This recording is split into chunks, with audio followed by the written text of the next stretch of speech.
Himsog nga bata babae ang gibilin sa punuan sa Manga. Ang bata gibanabanang tulo pa lang kabuan. Nakita kini sa usa ka residente sa barangay Enrique Villanueva sa lungsod sa Siquijor, lalawigan sa Siquijor. Ang baby girl giputos og lampin og gibutang sa karton. Diha nakita matud pa sa nakakita nga nakadungog na lang sila og hilak sa usa ka bata. Ang makapatandog sa kasing-kasing kay ang bata gibinlan og suwat sa inahan.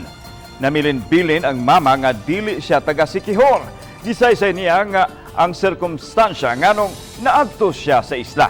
Nakasuwat pa gyud og nanugon kini nga papunyagan ang bata iparehistro og mihangyo sa ipangalan sa bata.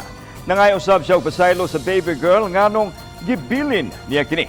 Gani nakasuwat pa kanus-a gihimugso ang bata. Gikirakdang itugyan ngadto sa Department of Social Welfare DSWD 7 ang bata samtang nagpadayon ang pakisusi sa kapulisan sa pag-ila sa inahan sa Masuso.